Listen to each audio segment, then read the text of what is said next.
नमस्कार दोस्तों, आपका स्वागत है अपने YouTube चैनल PFP में। आज हम इंडिया मार्ट इंटरमेश के बारे में बात करने वाले हैं, जहां पर भयंकर तेज़ी दिखाई पड़ती है। स्टॉक हमें 9% जंप होता हुआ नजर आया। इतनी तेज़ी के बावजूद अभी भी देरी नहीं हुई है, आप खरीदारी के बारे में सोच सकते हैं। तो हमें क्या रणनीति अपनानी चाहिए, उसी के बारे में चर्चा करने वाले हैं। तो स्टॉक का लास्ट ट्रेड प्राइस है 7786, जो कि 9% भाग चुका है। सेक्टर का PE रेशियो 96 है, जबकि इंडिया मार्ट का 81 है। प्राइस टू बुक रेशियो 14.78 है। मार्केट कैप 23,000 करोड़ की है। 0.19% का डिविडेंड यील्ड है। 49% का एवरेज डिलीवरी परसेंटेज दिखाई पड़ता है। फाइनेंशियल ट्रेंड के बारे में बात करें तो फाइनेंशियल ट्रेंड अच्छा नजर आता है। रेवेन्यू प्रॉफिट लगातार राइजिंग मोड में नजर आते हैं। कुछ इंपॉर्टेंट रेशियोज के बारे में बात करें तो मार्जिन आप देख पाएंगे लगातार इंक्रीज होता हुआ नजर आया है। पिछले साल के कंपैरिजन में ऑलमोस्ट डबल हो चुका है। 23% से बढ़कर नेट प्रॉफिट मार्जिन हमें 42 प्लस होता हुआ नजर आता है। जो ऑनलाइन बेस्ड कंपनीज होती है उनका मार्जिन बहुत ही अच्छा होता है, और इंडिया मार्ट भी एक ऑनलाइन बेस्ड कंपनी है, एक प्लेटफॉर्म बेस्ड कंपनी है, जो कि बायर्स और सेलर्स को एक दूसरे से कनेक्ट करती है। रिटर्न रेशियोज के बारे में बात करें तो रिटर्न रेशियोज का परफॉर्मेंस आपको बहुत ही तेजी से नीचे आता हुआ नजर आता है। ROE आप देख सकते हैं 53% था, जो कि कम होकर 17% हो चुका है। इसका एक रीजन ये हो सकता है कि फिलहाल ही कंपनी ने QIP लॉन्च किया था, जिसमें नए इक्विटी शेयर्स इशू किए थे। तो ऑफ कोर्स इक्विटी बढ़ जाती है, अगर कंपैरिजन में उतना रिटर्न्स नहीं बढ़ा है तो ROE आपको डिक्रीज होता हुआ नजर आता है। तो ओवरऑल रिटर्न रेशियोज में आपको फिलहाल गिरावट देखने को मिल रही है। लिक्विडिटी के बारे में बात करें तो करंट रेशियो क्विक रेशियो 4 के भी ऊपर है, तो लिक्विडिटी की कोई भी इशू नहीं है। लेवरेज रेशियो आप देख सकते हैं डेट टू इक्विटी रेशियो 0 है, कंपनी पर कोई कर्जा नहीं है, तो वो टेंशन लेने वाली बात दिखाई नहीं पड़ती। इंटरेस्ट कवरेज रेशियो भी काफी अच्छा है, 59 प्लस का इंटरेस्ट कवरेज रेशियो दिखाई पड़ता है। शेयर होल्डिंग पैटर्न के बारे में बात करें तो टोटल प्रमोटर होल्डिंग है 49.82%। FIIs के पास भी तगड़ा स्टेक है, 26.68% का इन्वेस्टमेंट किया है। DIIs के बारे में बात करें तो 4.71% का इन्वेस्टमेंट, और पब्लिक के पास 18.63% का स्टेक दिखाई पड़ता है। स्टॉक के चार्ट पर हमें क्लियरली नजर आता है भारी तेजी देखने को मिल रही है। एक ब्रेकआउट होता हुआ नजर आता है 7,500 का लेवल, जो कि बहुत समय से एज ए रेजिस्टेंस देखने को मिल रहा था।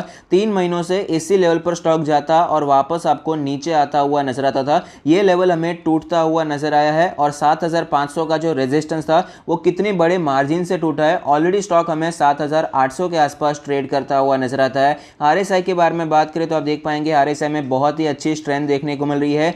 अप्रैल के महीने में, अप्रैल के एंड में RSI 60 प्लस गया था, उसके बाद हमें वीकनेस ही देखने को मिल रही थी, लेकिन फिलहाल अच्छी स्ट्रेंथ देखने को मिली। 71 प्लस का RSI आपको दिखाई पड़ता है। वीकली चार्ट के बारे में बात करें तो आप देख पाएंगे वीकली चार्ट में हमें पता चलता है कि ये जो ब्रेकडाउन आपको देखने को मिला था, इस लेवल से जो स्टॉक में हमें गिरावट देखने को मिली, स्टॉक नीचे आया लेकिन ज्यादा नीचे नहीं गया था, टाइम करेक्शन देखने को मिला। एक होता है प्राइस करेक्शन की स्टॉक का प्राइस कम होता जाता है, और दूसरा होता है टाइम करेक्शन, स्टॉक का प्राइस ज्यादा ऊपर नीचे नहीं होता है लेकिन एक ही रेंज में लंबे समय तक कॉन्सोलिडेट करता है। तो इंडिया मार्ट के शेयर में कुछ ऐसा ही देखने को मिला। यहां पर आपको एक कॉन्सोलिडेशन देखने को मिला, एक ट्रायंगल टाइप का पैटर्न आपको बनता हुआ नजर आता है, जिसका ब्रेकआउट हमें फिलहाल देखने को मिला है। 20 वीक्स का मूविंग एवरेज, जो कि पहले एज अ सपोर्ट चल रहा था, लेकिन फिलहाल यहां पर जो रेजिस्टेंस आपको दिखाई पड़ते थे, इसको तोड़ता हुआ नजर आता है, तो ये एक पॉजिटिव बात है। वीकली RSI में भी हमें स्ट्रेंथ बढ़ती हुई नजर आई है, 57 प्लस हमें दिखाई पड़ता है। तो ऑफकोर्स ये सारी पॉजिटिव चीजें हमें दिखाई पड़ती है। रीजन के बारे में बात करें, तेजी हमें क्यों देखने को मिली है, तो एक बार वॉल्यूम देख लेते हैं।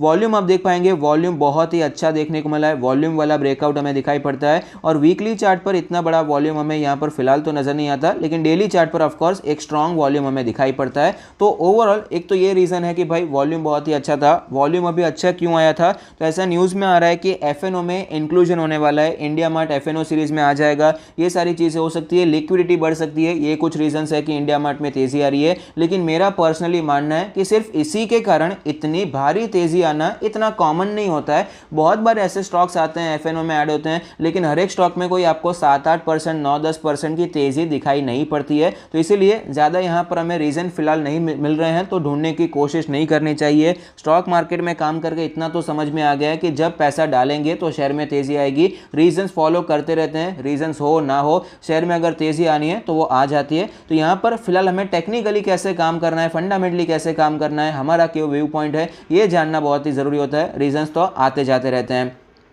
तो फिलहाल यहाँ पर क्या रणनीति अपने अपनानी चाहिए उसके बारे में एक बार चर्चा कर लेते हैं। तो एक अच्छा ब्रेकआउट तो देखने को मिला, 7,500 का लेवल टूटता हुआ नजर आया है, अच्छी बात है। लेकिन यहाँ पर आप देख पाएंगे एक शॉर्ट टर्म रेजिस्टेंस है 7700 से करके 7800 का जो लेवल है, यहाँ पर एक शॉर्ट टर्म रेजिस्टेंस की तरह हमें दिखाई पड़ सकता है। अब इतनी अच्छी तेजी देखने को मिली है तो प्रोबेबिलिटी ये होती है कि यहाँ पर आपको थोड़ा सा ऐसा कॉन्सोलिडेशन देखने को मिल सकता है। जनरली ऐसा ही होता है, यहाँ से वापस तेजी कंटिन्यू रहे और वापस आपको स्टॉक 8000 के ऊपर तुरंत ही जाता हुआ नजर आए, उसके चांसेस कम होते हैं, उसकी प्रोबेबिलिटी कम होती है। तो हमें प्रोबेबिलिटी के साथ ही खेलना चाहिए। मैं आपको चार्ट पर पहले भी बताना चाहूँगा, इंडिया मार्ट में पहली सेम सिचुएशन आपको देखने को मिली थी। आप देख पाएंगे स्टॉक बहुत ही तेज़ी से हमें ऊपर जाता हुआ नजर आया, यहाँ पर भी एक अच्छा ब्रेकआउट देखने को मिला, फिर थोड़ा सा हमें कंसोलिडेशन देखने को मिलता है, थोड़ा सा स्टॉक रेस्ट लेता है। तो ऐसी सेम सिचुएशन आपको रिपीट होती हुई नजर आ सकती है। तो बाय चांस अगर ऐसा कुछ होता है, अगर आपको स्टॉक 7600 7500 के लेवल पर नजर आता है, तो ऑफकोर्स आप स्टॉक में एक्यूमुलेशन के बारे में सोच सकते हैं।